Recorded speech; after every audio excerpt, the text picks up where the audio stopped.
Waiting for your lover is unbearable. Making your lover wait, more unbearable still. Then what of me, all alone, neither waiting nor awaited? I feel quite lonely sometimes, you know? Days pass by with me working and passing time as efficiently as possible, improving on my timetable, working more physically and mentally.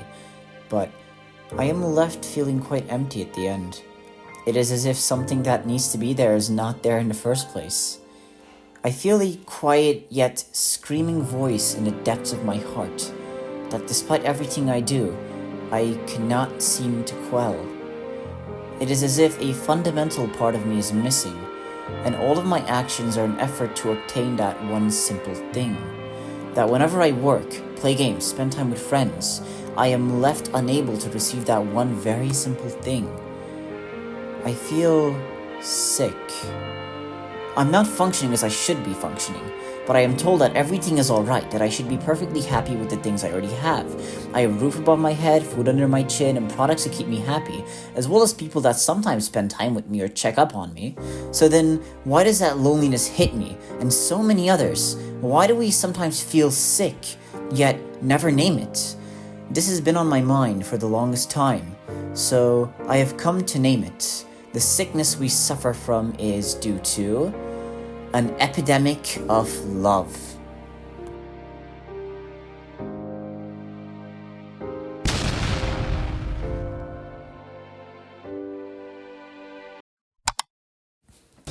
An epidemic? Yes, the definition of epidemic is a widespread occurrence of an infectious disease in a community at a particular time.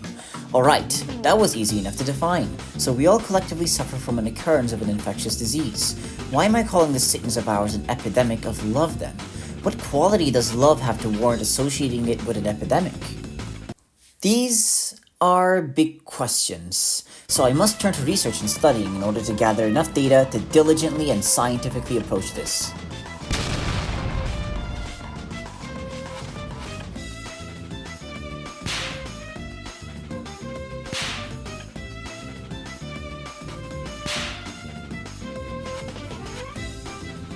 Alright, after extensive research through multiple different branches of science, I know that the best way to present exactly what an epidemic of love is to you is through delving into our fundamental needs as human beings. What even is being healthy? As in, not feeling unfulfilled, sick, feeling normal. What does that mean?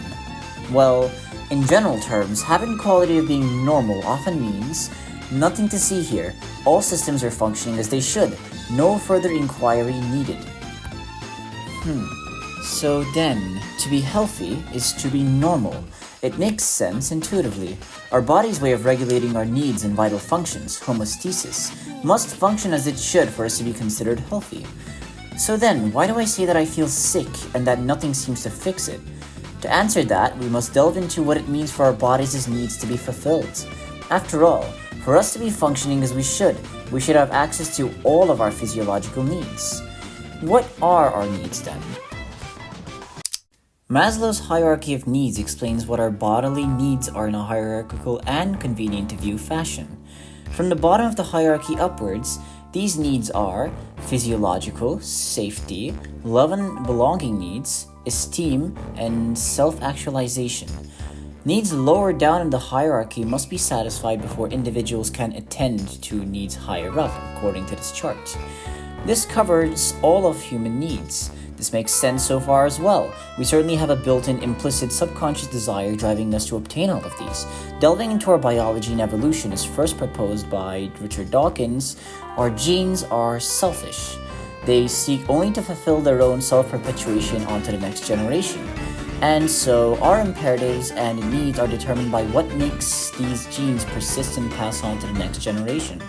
For that, it has led our biological being to be constructed in such a fashion that we have naturally built-in imperatives that sustain survival and successful sexual reproduction.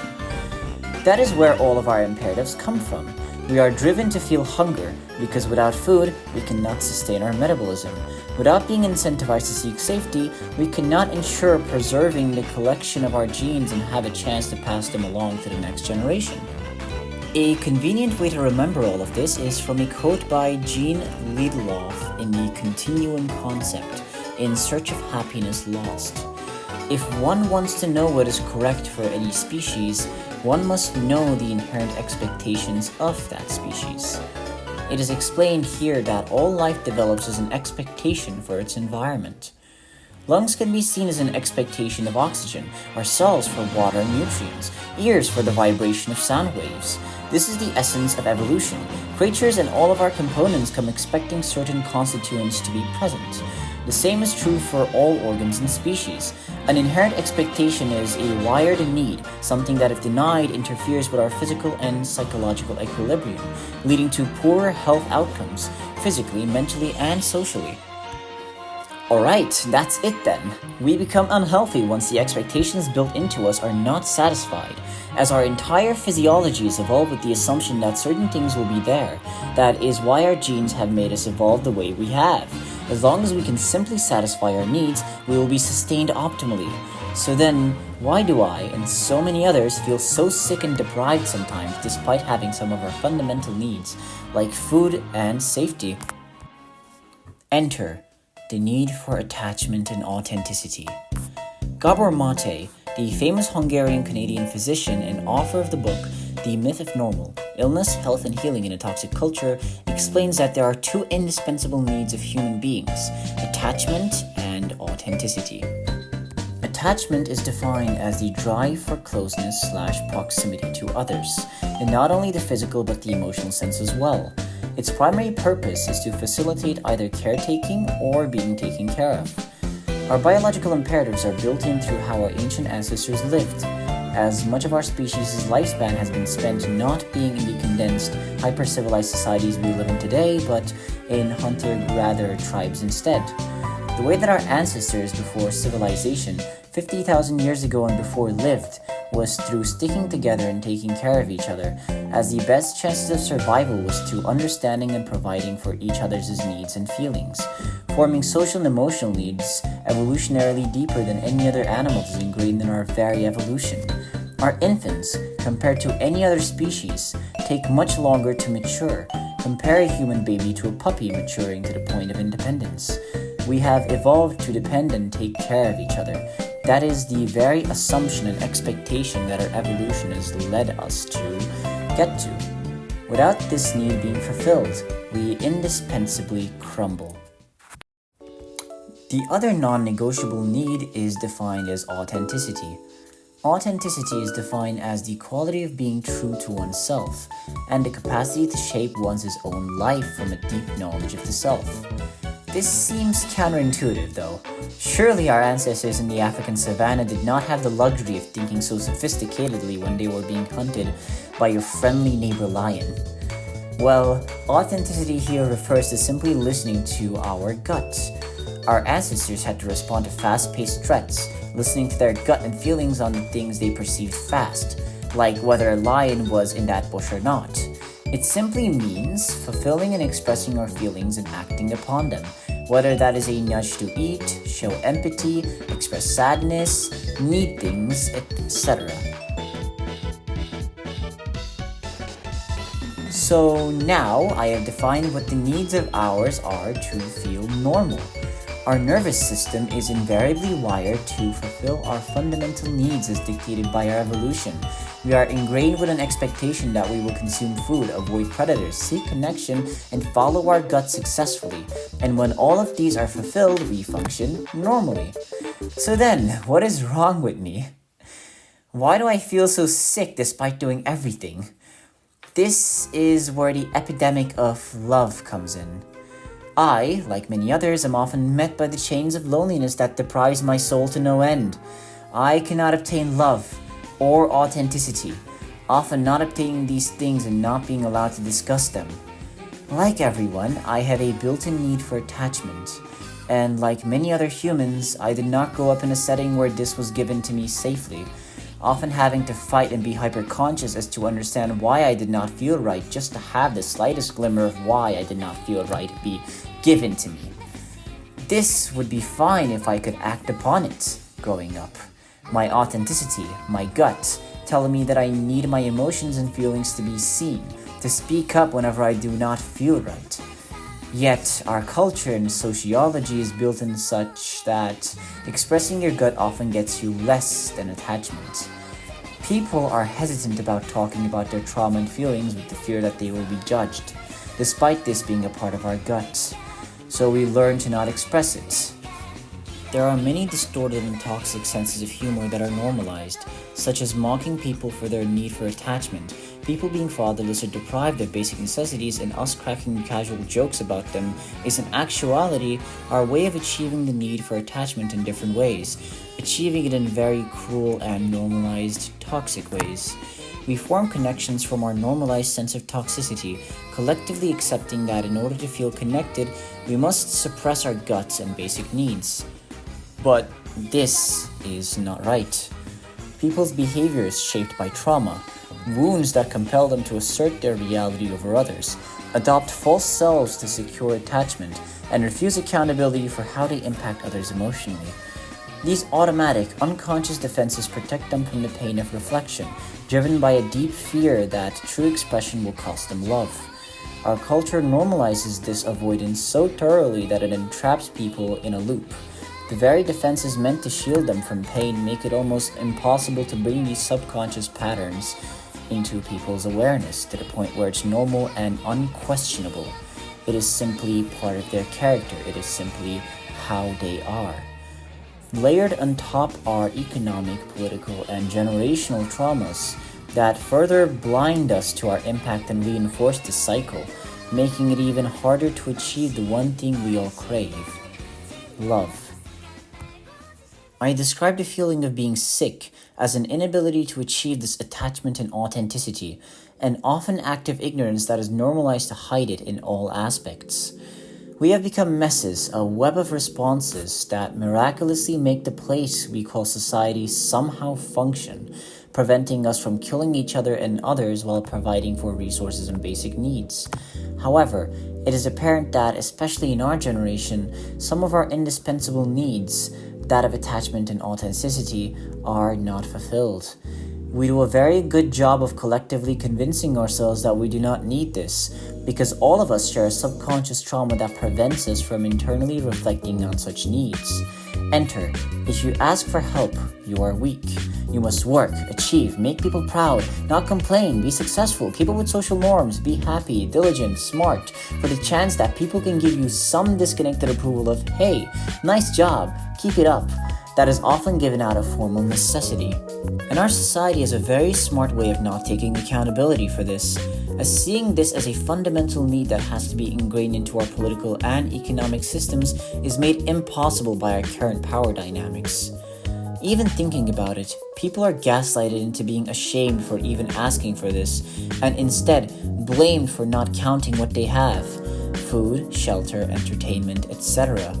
Yet, if we feel not right, that is our nervous system telling us that something is not functioning right, and it is left completely up to luck whether people can figure these patterns out for themselves to find the right connections and places where they stay healthy. This is not an inconvenience. Not having authenticity and attachment quite literally increases our chances for cancer, deprives us of energy, and has profound physiological consequences. Yet, like I said, our culture is a master of gaslighting and manipulating us into believing we do not need these. Yet, whether or not we accept it, we cannot escape our needs. We need love. We have an epidemic of love. And if we do not solve it, it will kill us, both by perpetuating cycles that do not correct things like protecting our planet from wars and climate change, and individually depriving our souls completely. The amount of pain brought on by this is unprecedented. How does a young lad like me even dream of making connections in a generation that has a built-in subconscious epidemic of love that prevents them from wanting to connect with others at a closer level? I work for hours and hours on end, play games, do research, talk with friends, but love, the closest sense of attachment where I can express everything in my gut and be attached without being worried about it, I have never encountered. Much like many people. Perhaps the fault is mine. My mind spirals a lot. Perhaps I should reflect inwards to see exactly what is happening.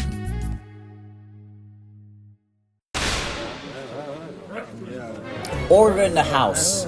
Our fueling system is currently malfunctioning and our very ability to keep working is under threat. Amygdala, our powerhouse and circuitry is under critical conditions. We must think of something and fast. Just get some bitches! Let's just go to some cafe every day or some bars or clubs or whatever. But what would that make us, gentlemen? Less than apes. We would be repeating the same cycles of perpetuating trauma and emotionally exploiting people if we just jump onto things like that without thinking. But we need our amygdala to function and to feel things so that we can keep working. Don't pretend like we do this in order to get better at work. We only do this in order to find some sort of love at the end. Is that not the same pattern of truth that we observe with everyone else? They just do everything for the sake of love. Ridiculous! You're better than that. Hold up. Are you saying that just because we do work for love that we should not be subject to any standards? I am only protecting us with what is rational. If we do not act in ways that take into consideration other people's emotions and randomly go out and hop at the first chance of love, we can be exploited or hurt ourselves. Why don't we just call some old female friends? How could you? Surely we are just having too much prejudice towards everyone. Gentlemen, this is not helping our current situation. As long as amygdala is low in energy, we have no direction for how to act. How do we increase our battery? This is my time to shine. Dear Council, I have been observing everyone's actions intricately. It seems amygdala is currently suffering from a web of trauma. It has learned to disconnect its own emotion-producing capacities, as strangely enough, the history of its activation patterns show that emotions are heavily undermined and not reciprocated as to its expected patterns. Hence, amygdala has shut itself off in an attempt to make the body sustain itself better. I propose giving the main function to the frontal lobe to take care of us, as figuring out how to obtain love can further be researched and examined. Ridiculous! Your Honor, our entire hormonal system is in peril. Our immune response and resolve has shown extensive reduction ever since we have adopted the pattern to only act on things rationally. This is not the right way to sustain our body. Our nervous system quite literally struggles to feel basic emotions, and if we keep this up, we will soon have profound long-term issues. Not to mention, this lack of emotion makes us less prone to emphasize on our ethical stance to help everyone understand their emotions. Hold on, gentlemen. Amygdala's trying to speak. I'm tired, boss. I just want to secrete some shit that the rest of our system needs. We already know this. We're simply spiraling on without reaching any conclusion. Neither desired or desire anyone. And trying to systemize how to enter the right circumstances, find the right hobby, do the right work to receive it, when all we need is that thing being given to us. How is analyzing this any further helping it? We cannot change our environment right now. Yes, it is screwed. Yes, people in general have a tendency to not connect to the extent that we can have the essential reciprocity we crave. But if I am to function and subsequently make all of us function without love right now, we must at least be open to it. What is he saying? Let him cook! I mean, our fundamental needs, attachment and authenticity, day by day.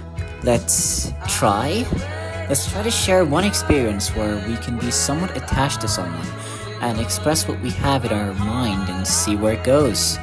Sure, people are toxic, may hurt us, we must have our defenses up, but if we do not break the status quo and start trusting, then how do we ever hope to be the change that asks people to be warm and welcoming to others in the first place?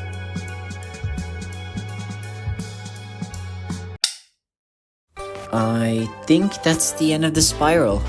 Surely it will take some time for all constituent parts to agree, and further spirals will happen within, but the best I can try at this point is try and listen to our needs. Try and fulfill them with attachment and authenticity. We must try our best to stay healthy and alive in this epidemic of love.